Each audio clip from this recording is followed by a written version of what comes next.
Thank you very much for coming. My name is Alan Butendag. I'm our insurance consulting leader for Canada. Delighted to have you all here at our quarterly insurance eye-opener. And today's topic seems to have drawn quite a crowd, which is fantastic.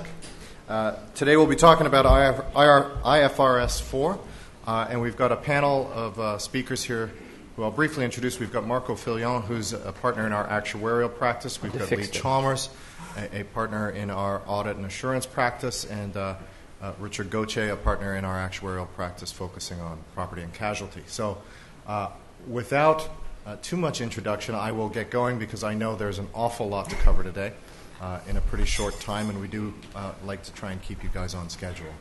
So with that, I'll pass it over to Leigh and let her carry on. Thank you. Great. Thanks, Alan. Thanks for the introduction.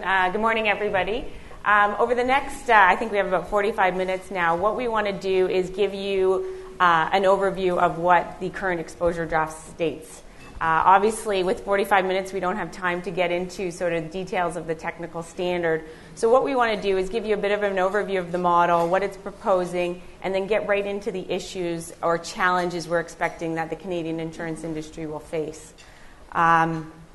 So what I'll start with is the timeline, which I think many of you, I'm sure, have seen before.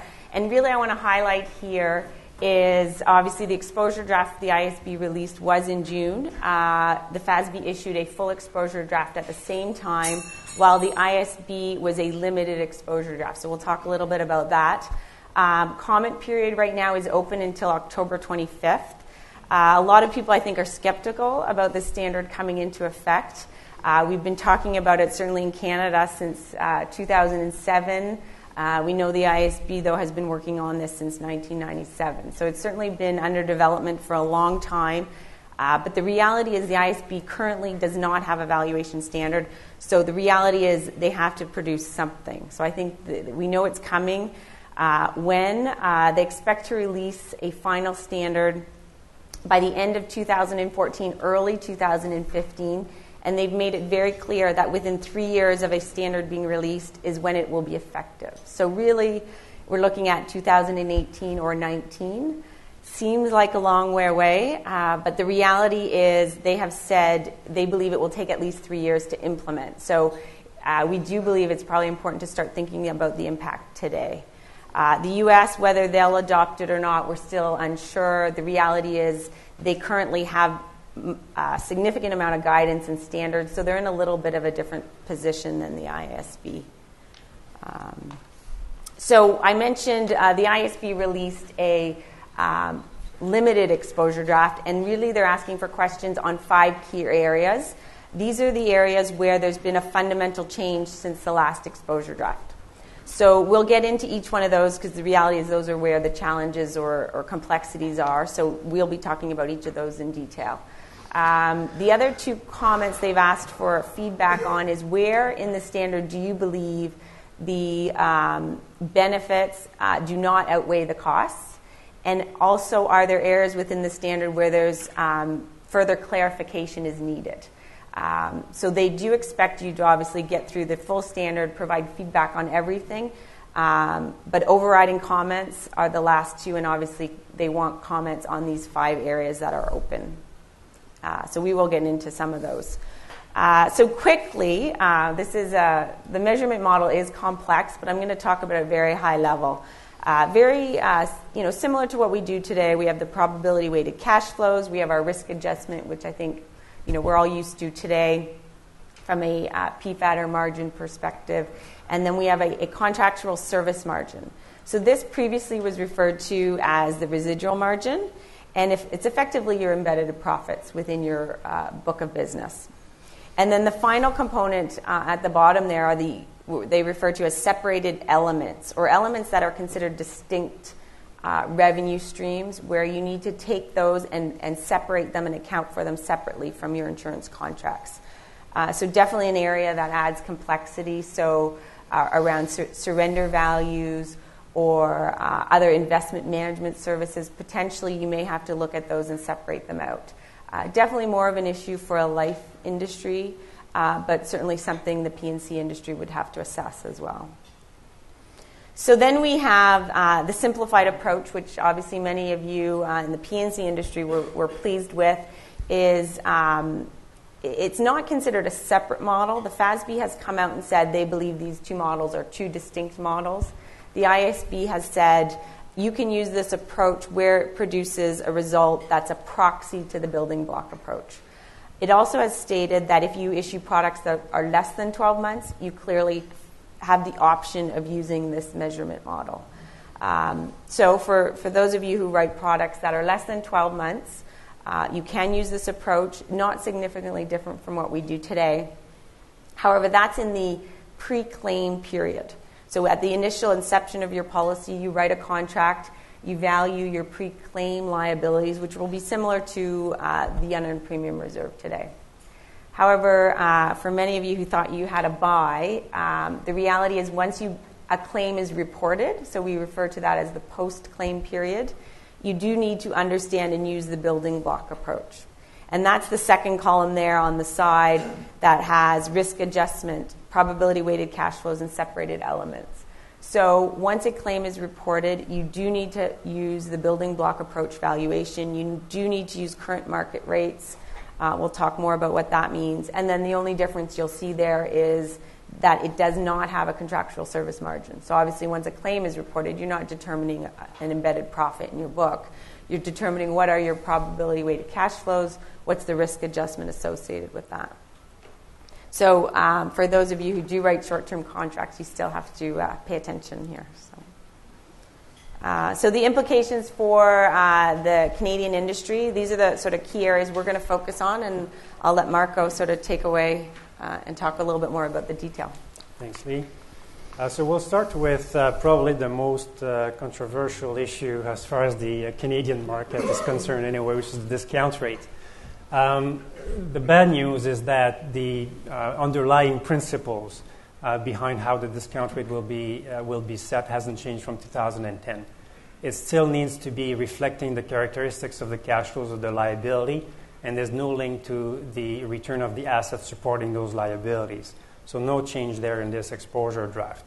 One exception to that is that if you've got actual cash flows, liability cash flows that vary depending on the return of the assets, then you can reflect that dependency in the discounting rate. And I'll come back to that in the next slide.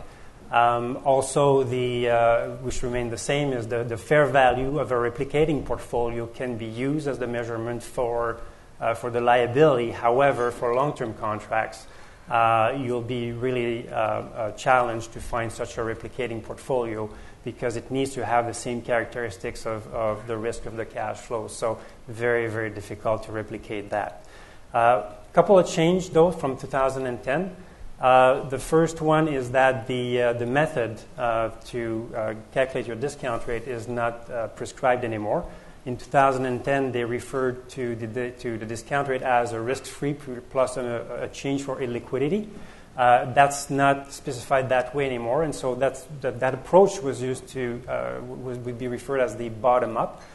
So that means now other methods are open, and you could use, for instance, the more talked about method, which is the top-down. And so instead of starting with the lower risk-free, you start with a higher portfolio rate, and then you have to make the adjustments for the characteristics that are not those of the liability cash flow. So you would adjust for credit, you would adjust for duration and timing, and so you bring that down to a lower rate. And technically, they're saying whatever method you choose, and technically it should give you the same discount rate. In practice, it will not be. We'll get back to that a little bit later. But technically, it should be the same because it's the same principle underlying that. The other thing as well as far as discounting is that now they've introduced the use of mandatory OCI. And so what happens now is your liability is measured at current discount rate, current rates in the market, or your current discount rate for valuation. That goes to the balance sheet. But what flows through the income statement is only the interest accretion with regard to a locked-in rate at issue of the contract. And so the difference between the current rate and the locked-in rate at issue goes to OCI. And that's good news for the general insurance because that's going to calm down the volatility in your profit and loss. A lot of the volatility when the actuary decide that the discount rate on the losses is changing, not going to go into profit and loss, going to go to OCI. So you're going to that's good news in my book. To come back to the variability of cash flows that depend on underlying items or underlying assets, think of it from a continuum perspective. You're going to have those products, for instance, term insurance and general insurance, where your cash flows are effectively fixed. They're not depending on the return of assets. And so those would be on the left-hand side of that continuum, and they would be valued using your bottom-up or top-down discount rate approach. At the other end, you'll have the products where some of the cash flows or all the cash flows are going to be directly dependent on the return of the assets, and that dependent will have to be reflected in a discount rate. And actually, if the assets that you're holding are required to be held, then you can actually use a mirroring approach where the measurement of your liability is actually the value of the asset that you've measured on your balance sheet. The difficulty with this, though, is that when you get into product where you have different cash flows, you'll have products that have a mix of fixed cash flows, variable cash flow, indirectly variable cash flows. You'll actually have to separate those cash flows into different buckets, and then the valuation approach will be somewhat different with a different impact on your income statement. So a lot of complexity from that perspective. So if we look at the implication of all this, definitely an implication from the complexity side, determining the discount rate is not really a simple matter. So specifically, if you use the bottom-up approach, where illiquidity, how you're going to actually manage to quantify that is very difficult on a practical basis. The top-down approach alleviates a lot of that, but that being said, you're still going to have some challenges there. And then you have the whole complexity of having to track all of those different sets of interest rate because you've locked in your rates at issue. Potentially, those are locked in on a quarterly basis because interest rate may have changed enough from quarter to quarter, plus the current rates and the different cohorts and portfolios you have. So a lot of complexity from an IT perspective there. Then the other issue is this whole issue of volatility. The fact that we have a locked-in rate is because of the mandatory OCI. That mandatory OCI was instituted so that there's less volatility in the liability through the P&L. However, when you look at your P&L as a whole, you've got the asset side. And so if you have assets that don't have this kind of amortized approach concept, so all the asset, the fair value to profit and loss, you're going to have a mismatch and then a lot of actual volatility in your P&L because your assets are not going to move in tandem with your liability from market changes. Even for the fair value through OCI assets, when you sell those assets, the OCI is going to be recycled in your balance sheet for the asset side, but you're not going to have that same impact on the liability. So potentially, unless you've got a book of business which is all assets like obligations at amortized cost, you can actually end up with more volatility with this model than you had before. Oops, sorry about that. And just maybe to add here, I think certainly what we're hearing is, this was in response to all the, respondents' concerns about the volatility. So here is an example of theoretically this might be the answer, but there's so much complexity. Is it the right answer? So certainly that's where people need to respond, think about what that means for you. Is it practical to implement? And then do these costs outweigh, do the benefits outweigh the costs? So for example, general insurance, you got this inventory of unpaid claims. You're not going to have to separate that inventory by year in which the claims were coming from, and what was the discount rate that was used at the time of the policy that you have issued embedded into those discounted the claims, and all those slices of claim inventory will have a specific discount rate attached to each slice, and those movements are going to work into your OCI or your profit and loss, depending on the market, the yield, the current yield, or the original yield. There's, complexity and controls. The whole issue of controls. How do you make sure that your systems are in place to ensure that you've recorded time, nobody has changed them? This whole process of making sure you got the books right and tight is going to add a significant level of data requirements. So that's kind of the quick 2 minutes on discount rate. There's a lot to think about, I'm sure, as you're going to leave this room. But risk adjustment are my favorite. For me, in order to kind of figure out what the risk adjustment is, I had to kind of put an example in my head.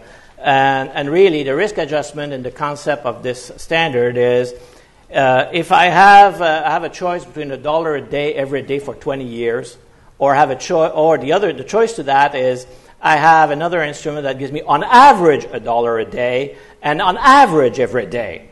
What is the difference in value between those two streams? Okay, that's the issue.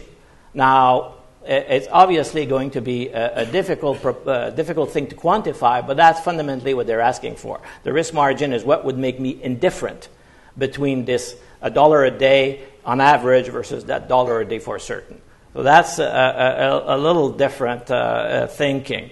The next step is, what am I going to do? What is the technique I'm going to use to determine this risk adjustment? Currently in Canada, all this is essentially proportional to the unpaid.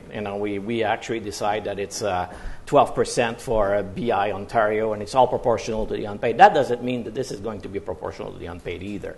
And therefore, that means that potentially I'm going to have lumpy erosion of my margin as I go through time, because I think it's more risky at the front end than it is at the back end. So it's not going to be as proportional as we currently see. My favorite: you must disclose the confidence interval, which. Is nobody is telling us how to calculate the confidence interval. There are several methods in there that can give you vastly different results.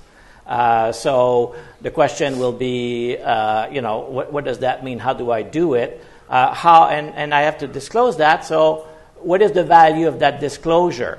At best, I think, if you are consistent in your methodology, it will provide you something for a given company through time. So if over the past 10 years I'm doing exactly the same, then I can see if I have variation there. The probability that that's going to provide you comparability across company, with a grain of salt.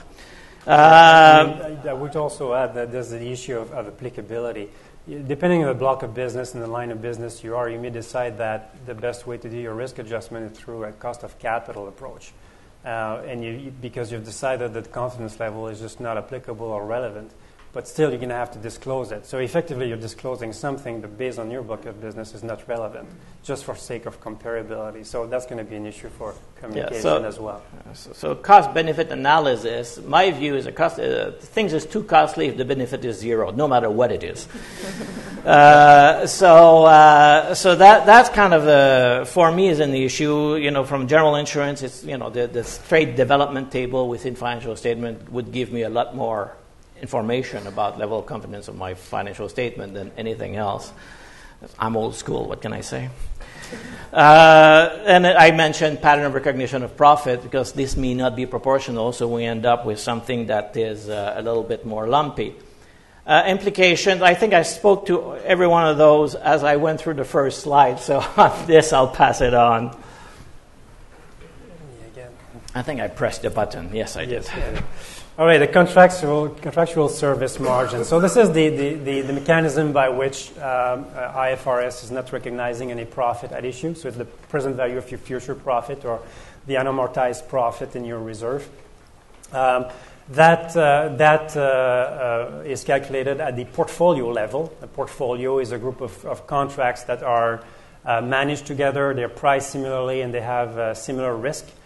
So that contractual service margin is accrued with interest at the locked-in rate, the rate that you had at issue, and is amortized over the coverage period based on a pattern that's reflective of the service you've provided.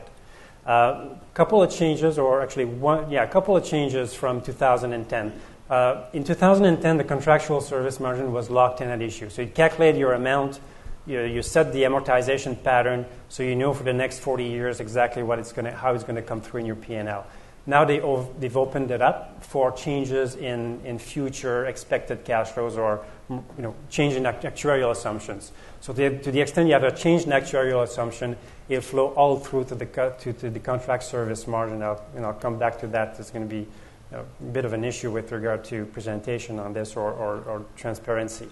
And so that's a big change. The other change as well is that because of this approach of unlocking in, it can be reinstated. So you may have an onerous contract so it's an onerous contract, so the contract is at a loss, so you don't have any contract service margin. But if it becomes profitable, then you have to put that contract service margin back onto your reserve. And there's a lot of uncertainty right now as to how would you do that. If all of a sudden an owner's contract becomes profitable, do you write that back up to zero, or do you just start from that, forget about what you've booked as a loss and just start deferring that profit? It's unclear right now as to what you're supposed to do. And on the general insurance, we can think we have 12-month contract, but there are certainly some contract extended warranty that can go 2, 3, 4, 5 years, and that you deal with the contractual service margin. And the one place where I have uncertainty myself is the surety construction bond. That could be on several years. Now, it could be lost in the materiality of financial statement when we move on, but some insurer specializes in this, and that's a significant part of their business. They got to think about this. Yeah. Okay, other people that write 12 months contract, you can skip this slide or go like this.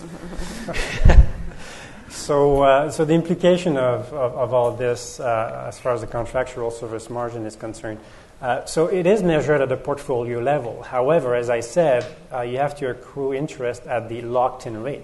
So although you've set your margin at the portfolio level, you're still going to have to maintain and calculate it at a much lower time level cohort. So you'll have to have your calculation at potentially at every quarter. You have a different cohort of contractual service margin that you have to calculate because of that locked-in rate. And so as a result of this, then there's a lot of tracking issue. So you have to do all this. And that mechanics, as Leigh was saying, is you've got all of these other issues coming out in terms of how do you really deal with negative or contractual service margin. If I have a negative one at the cohort level, is that actually allowed, even though the contractual service margin is managed at the portfolio level? And if it's allowed, then how do I do a reinstatement? Because I potentially floored my contractual service margin at zero at the cohort level. Do I reinstate from the negative or from the floor? So conceptually you'd say, well, you'd have to start from the negative, but the IFRS is totally silent on that, so that's subject to a lot of interpretation. And then there's the whole issue of how you're going to amortize your contractual service margin. This is to be consistent with how you provided your service. What is that for a long-term contract, let's say for insurance? Is it how your expected death benefit pattern is? Is it your net amount at risk? Those are actually moving in total opposite. Death benefit is going to be increasing and your net amount at risk is going to be decreasing. So one may say, well, I can justify both, so I'll just use an average, I'll just do straight line, simple. So it's really up for debate. And then obviously the whole issue of comparability, if those method changes from company to company, how do you really compare your financial statements? So presentation. So again, this is another area that there's been quite a fundamental change from the last exposure draft. So the previous exposure draft said on your top line revenue, you're no longer going to see direct written premiums, but you're going to see the amortization of these margins, your risk margin and the contractual service margin. Then that was going to be it. So there was many respondents who said, we don't like this approach. We like to have comparability across industries. This would take that away. So what they've proposed now is certainly when you're using the building block approach is not only do you have the unwinding of your margins, but you can also add another number, which we've called here the discounted cash outflow. So these are your expected claims and other acquisition costs. So that will be your top line number. So it's still not exactly, I think, where respondents would have liked to end up. They wanted to continue with our direct written premium we're used to. We will have a line called insurance contract revenues, and it will represent these three items. So if you think about your income statement, I think we get to a slide on it, but you'll have your insurance contract revenue, which is the unwinding of your margins, plus an expected claims. So then you're going to deduct your actual claims expense from that. So the reality is if your actual claims come in exactly as you expected, you're going to end up with the exact position we were with the exposure draft, which is the unwinding of your margins.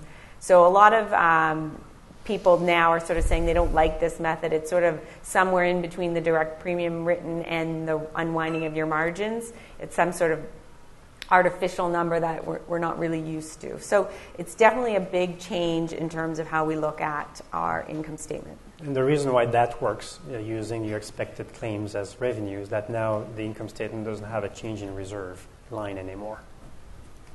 If there's no written premium, we don't have to pay premium tax. You got to look at the good side. Well, I'm not sure CRA will agree with that. But okay, so then when we look at the premium allocation approach, so the simplified approach. So we talked about, those of you who write less than 12-month policies are able to use a simplified approach for measurement. Well, when you look at presentation, it's also giving you a bit of a break, and that you also have a different presentation perspective. So really your top line revenue here will actually be your unwinding of it'll be your earned premium as you're used to today. So again, you get a bit of a break there that you won't have the complexities that the life industry will face or the longer term products. The one point it does highlight is that how you unwind or recognize your earned premium should be in line with how the pattern of your claims or as the service is being performed. So I guess there was certainly some debate or discussion about if you have quite a cyclical book of business, will your revenue be recognized differently? The reality is you probably are doing that today or should be doing that if you have a cyclical book. So, but something we'll have to look at as we transition. Yeah, cyclical book, snowmobile, ATV, motorcycles, that kind of things. Where right now it's kind of lost in the shuffle, but there it's highlighted. Yeah. And then I guess we talked about at the beginning under the valuation model, the distinct components are separated and valued separately. So if you issue an insurance contract that has a service attached to it, that would be allocated separately and measured separately. When you come to the presentation, they've taken it one step further and said where you have non-distinct components, so we've said initially under measurement, we said they should be valued as one liability. But when you come to the presentation, that actually has to be separated out. So the examples are surrender values or guarantees that you're going to give back to the customer. Could be no claim bonuses in the P&C industry or experience rated refunds. So if you have a policy that says if your claims experience, say it's 0, we're going to give back 25% of the premium. That 25% of premium all of a sudden will not show up on your revenue line. It will actually show up as a deposit accounting because the reality is you could give it back. So again, we don't think that it's going to be a systemic issue for the industry, but something you will need to look at from the products you write. Is it going to create a big difference on your statement? So it could impact your top line revenue. It could impact KPIs. We discussing with the IBC committee, one of the questions was, will this change products that companies are offering? Will all of a sudden companies not want to offer it because they can't reflect it on their top line revenue? So something to think about when you look at your block of business. And then this is the presentation of the income statement, just again highlighting these non-distinct items have to be separated, cannot be shown in your insurance contract revenue. And on this slide, you'll see under insurance contract revenue, that's where if expected claims are exactly equal to your incurred claims, your underwriting results will end up being just the unwinding of your margins. Financial statement presentation, not much to highlight there. We continue to show insurance contracts, assets, and liabilities gross. The one big difference in the P&C industry, you won't see a DAC balance. You won't have the deferred acquisition costs. And other implication areas, so things we just want to touch upon briefly. A couple of places here, the PPA, the PAA is geared toward 12 months or less. Reinsurance. A lot of risk attaching reinsurance. That's not 12 months. That's one. Two, I have quota share where at the choice of the cedant, they can decide to keep the unearned premium in the current quota share program or ship it to the next quota share program. I'm not sure that's a 12-month contract. So we may end up with different treatment of the ceded and assumed reinsurance, whether you're the insurer or the reinsurer. I think will have some significant impact there. Liability adequacy test. I think on the P&C side, it's important to show that there's a concept that Marco said as a portfolio. Be careful on how you're going to define your portfolio. It's important. Currently, when we try onerous contract, call it premium liability. Okay, so right now I look at the premium liability at the end of the year. I look if there's a loss in 1 year and in one line of business, Ontario Auto, and if I have a gain in a property, I match the two. If I had a premium liability on my auto and an asset on my property, I don't show premium liability in my balance sheet. They net together at the entire company level. Here, it's done at the portfolio level, and basically you sum your liabilities. You cannot net one against the other. Okay, so all of a sudden we will have a higher frequency of premium liability in the financial statement under this than we currently have, because I don't have a right to offset. So be very careful how you define your portfolios. Transition, we've got, there's kind of, they're saying here, we want you to, as I said, this inventory of claim where I've got to figure out what was the discount rate when I issued the policy. They say, well, if transition, we'll just ask you to go 3 years back for whatever your inventory is right now, and then you move on. What's the point? Why don't you just start a fresh start? So, okay, at that point in time, it's this, and we move on, so everybody's on the same page. So there's disclosure. We're going to be rewriting the Bible every year end. There will be a lot more disclosure required by this. Summary? So at this point, I mean, we've gone through a lot. We thought maybe we'd just take a minute to summarize a little bit what this whole model is about. It's not a comprehensive chart, but it certainly gives the main pieces of it. We talked about the 3 building blocks where we have the probability-weighted cash flows. Those cash flows are measured under two different approach or 2 different discount bases. One is at current interest rates, and the other measurement is at the interest rate locked in at issue. So the locked in at issue is what goes through your income statement, and the difference with the measurement at OCI at current interest rate goes to OCI. And then, of course, any changes in actual experience gains and losses flow through in the income statement. For those cash flows as well, to the extent you're changing your future expectations, so changing actuarial assumptions, they all flow through to the contractual service margin on top. And that contractual service margin has its own pattern of amortization that will also flow through the income statement. And then if you got your third block, the risk adjustment, which is kind of calculated independently, and all of that flows through the income statement as well.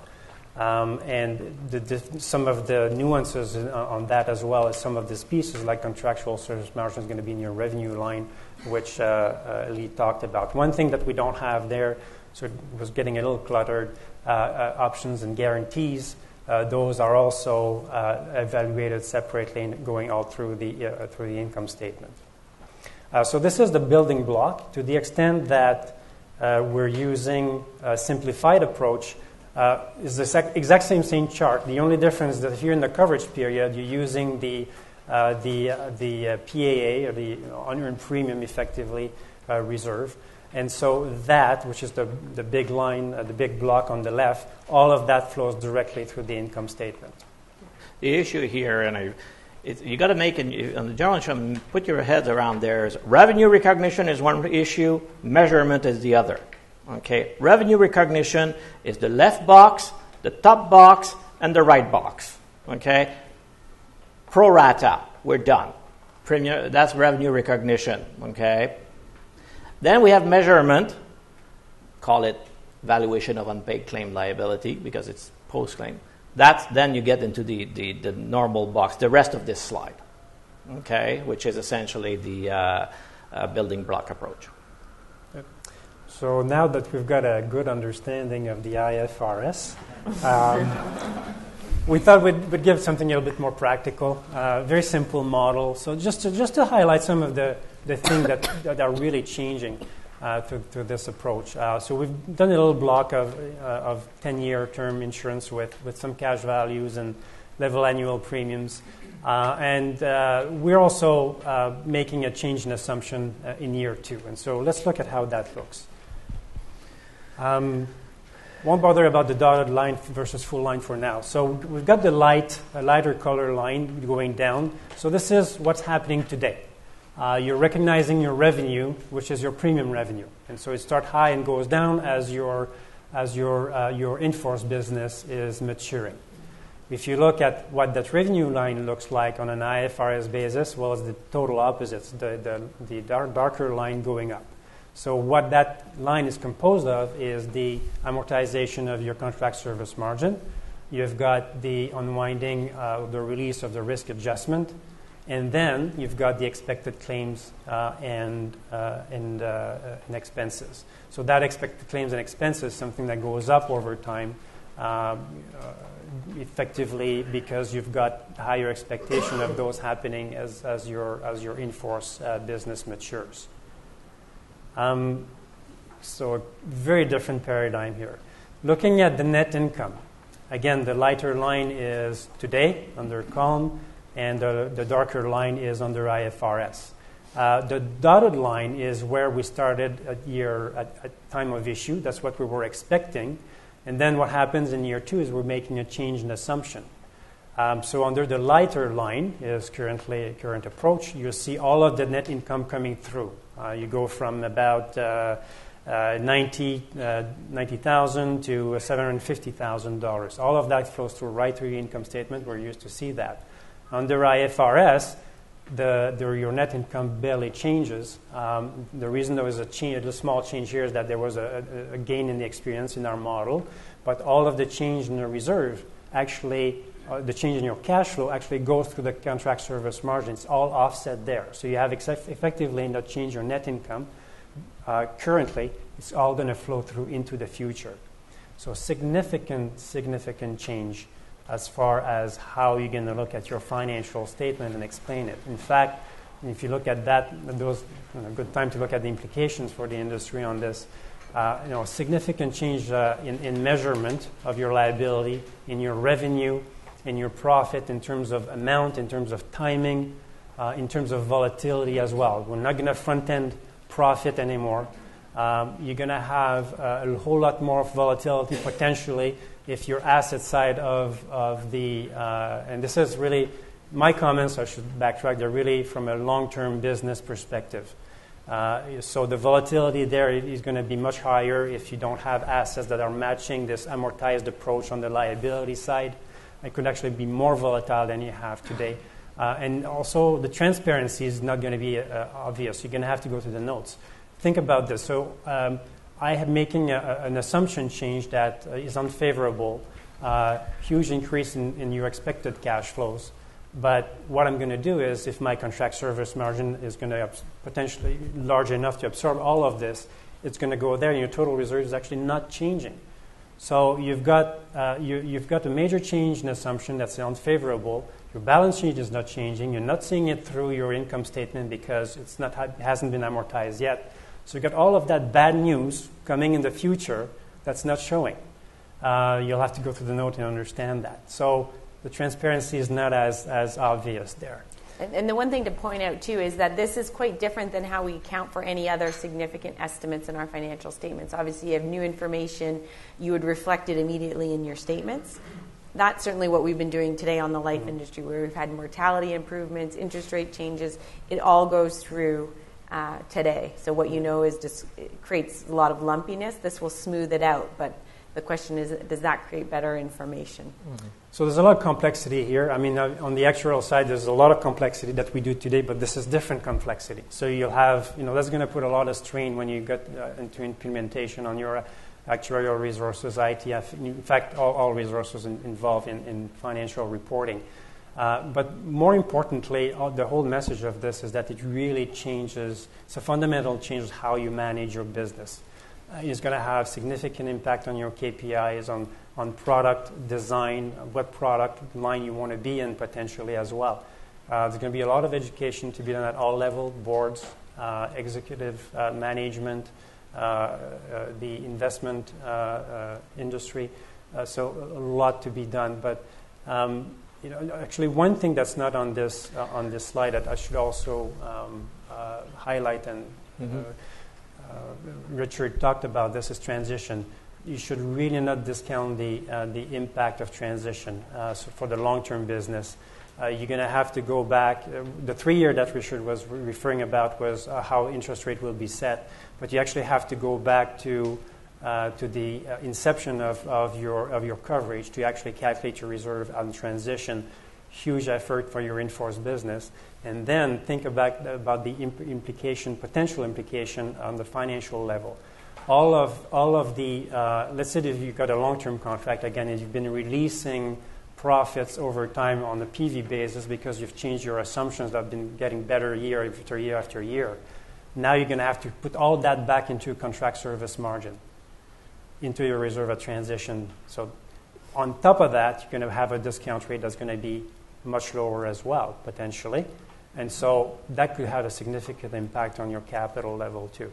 There's going to be some offset in there. You're not going to have that huge interest rate pad that we have. But by and large, depending on your portfolio, you can have a huge hit. And some companies that I've talked to have actually looked at that. So huge game changer for the long-term business. Well, and I guess just one thing to add there is also what will that mean from a tax perspective? Because you've recognized profits in the past because of you're recognizing things immediately. Now you need to go back and say you're going to smooth that in over future years. So the question is, you're going to have profits coming through in the future. What will that mean from a tax perspective? So the reality is we'll likely have to certainly educate CRA, first of all, to make sure they understand what's happening.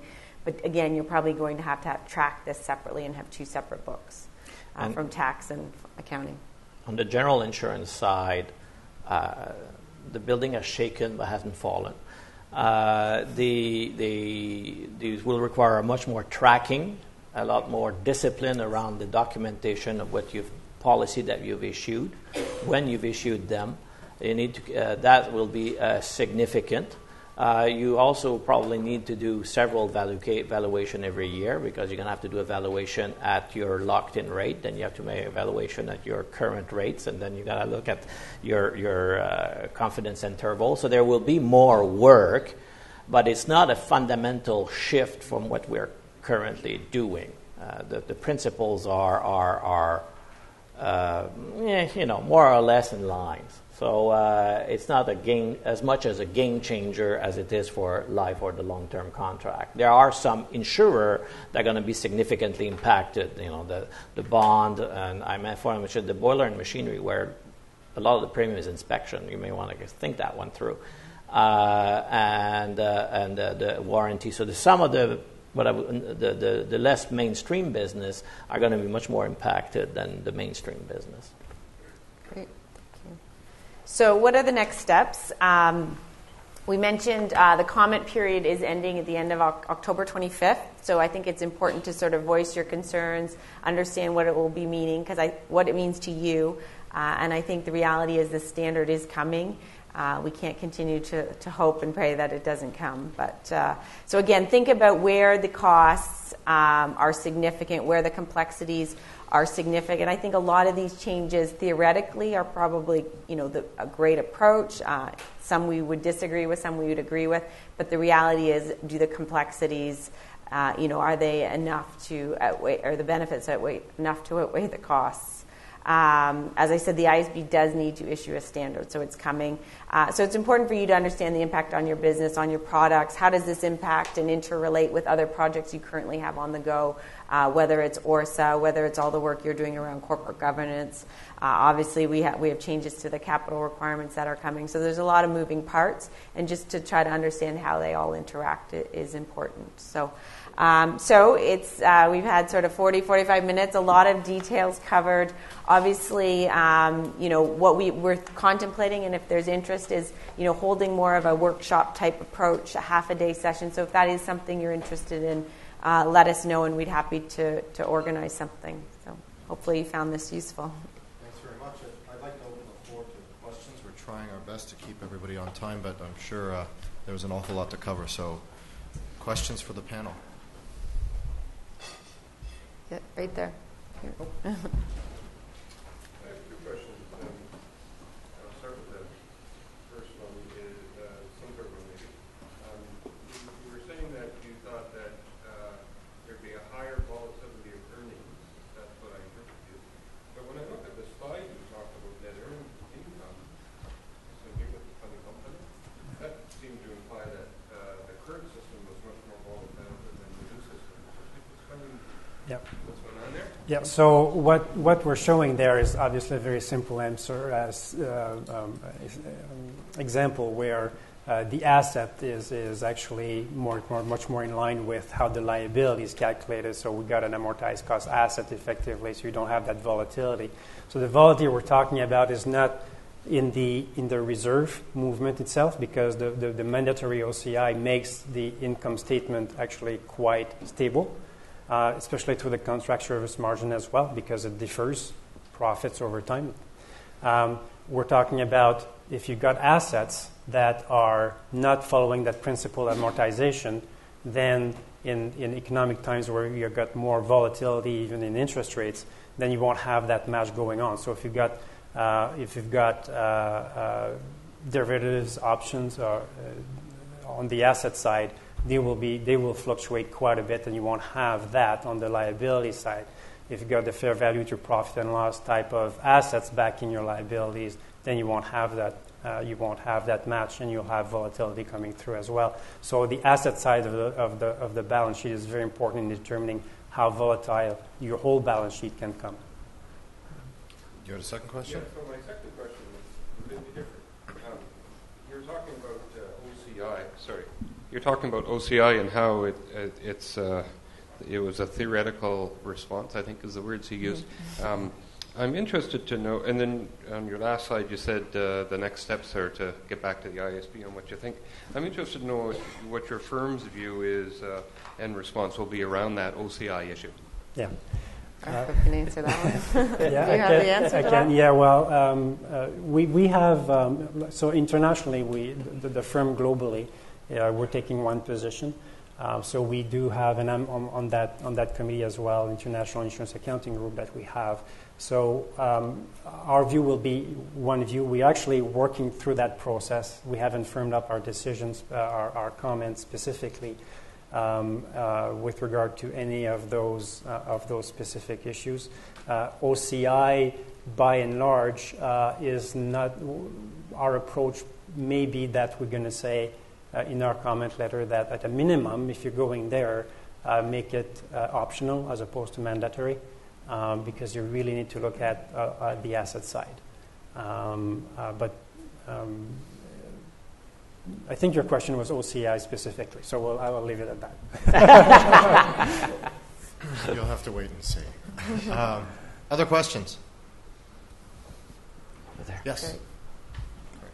You bounce around the timeline between saying less than 12 months. I've heard a couple times 12 months. What happens when you get to 13 months?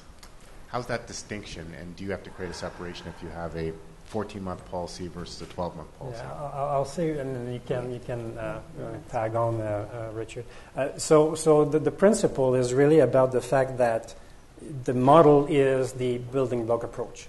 The PAA is definitely an approximation, and so the first thing you need to so the principle is that if you do PAA from a measurement perspective, it needs to be so that's not exactly the wording, but it needs to be very close. Okay.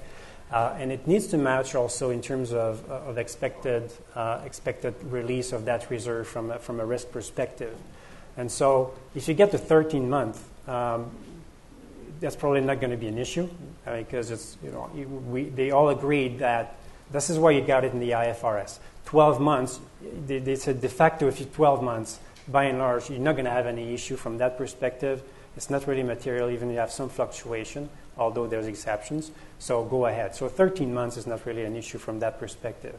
But getting to 2 years, that becomes more difficult because the building block approach has discounting. So as soon as you're discounting cash flow, you're starting to significantly impact the measurement relative to your PAA.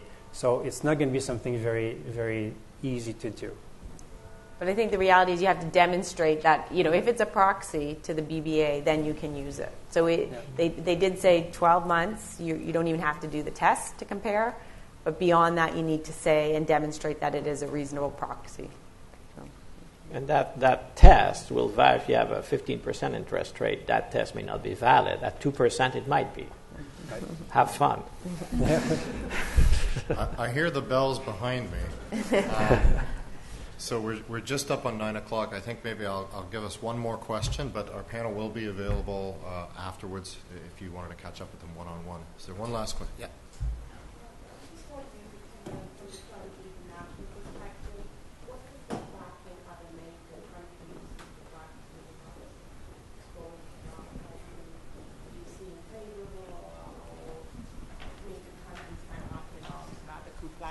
And volatility and so on.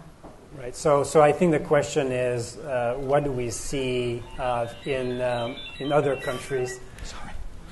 What do we see in other countries in reaction to the IFRS? It varies, probably as much as there are countries out there.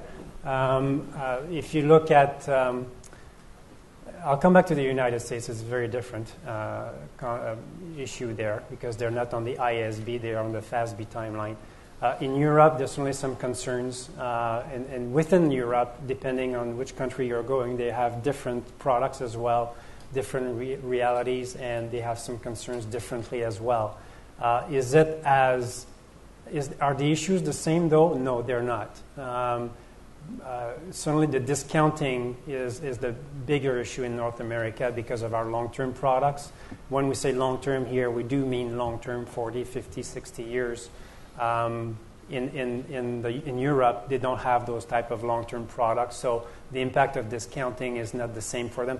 They still have some of it. They failed it through Solvency II. That's one of the reasons why Solvency II hasn't been accepted yet, or hasn't been adopted yet, I should say.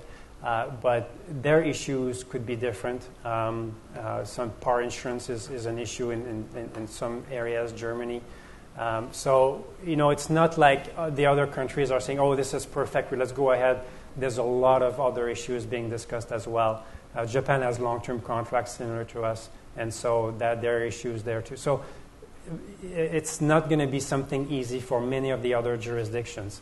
In the U.S., I want to come back to that because they're in the FASB timeline. So think about it in terms of internationally, there's no international standards. So the IASB is pressured to come up with a standard because there aren't any at an international level. Everyone has their own, that's fine, but that's not an international standard. The U.S., because of their separate timeline, they say, well, we have a standard already.